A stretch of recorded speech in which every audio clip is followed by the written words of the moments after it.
সাভারের আশুলিয়া থানাধীন ইসলামনগর বাণিজ্যিক এলাকায় বাজার ব্যবসায়ী সমিতির বহুল প্রত্যাশিত নির্বাচন উৎসবমুখর পরিবেশে অনুষ্ঠিত হয়েছে। দীর্ঘ ১৭ বছর পর অনুষ্ঠিত হওয়া এই নির্বাচনে স্থানীয় ব্যবসায়ী ও ভোটারদের মধ্যে ছিল ব্যাপক উৎসাহ উদ্দীপনা। বিস্তারিত থাকছে মোজাম্মেল হোসেনের প্রতিবেদনে। ২০২৬ সাল পর্যন্ত কার্যকর এ কমিটির জন্য মোট ভোটার ছিল ২২০ জন। ১৫টি পদে নির্বাচনের জন্য নির্বাচন কমিশন গঠন করা হয় ৫ সদস্যের। প্রধান নির্বাচন কমিশনার ছিলেন স্থানীয় ইউপি সদস্য শফিক হোসেন। নির্বাচনের আগেই ৮ জন প্রার্থী বিনা প্রতিদ্বন্দ্বিতায় নির্বাচিত হন। বাকি ৭টি পদে ২০ জন প্রার্থী প্রতিদ্বন্দ্বিতা করেন। সভাপতি পদে প্রতিদ্বন্দ্বিতা করেন কামরুল হাসান তৌফিক, মিজানুর রহমান, মোশাররফ হোসেন এবং মোহাম্মদ মানিক। সাধারণ সম্পাদক পদের জন্য প্রতিদ্বন্দ্বিতা করেন হোসেন তালুকদার, দিলওয়ার হোসেন ও আলমগীর হোসেন। ভোট গ্রহণ চলে আনন্দঘন ও শান্তিপূর্ণ পরিবেশে।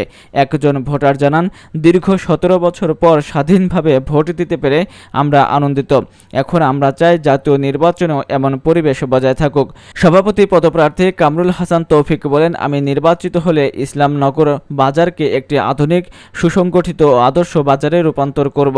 নির্বাচনের ফলাফল প্রকাশের পর বিজয়ীদের নিয়ে শপথ ও দায়িত্ব হস্তান্তরের আনুষ্ঠানিকতা সম্পূর্ণ হবে বলে জানা গেছে। সামনের নির্বাচনে সভাপতি প্রার্থী বিগত ৩ টার্ম সাধারণ কোনো ধরনের কারো আক্রোশ নাই। আমরা এটা একটা ঈদ উৎসব হিসাবে সর্বক্ষণ পালন করি। প্রতি ২ বছর অন্তর অন্তর আমাদের এইখানে এই নির্বাচনটা হয়।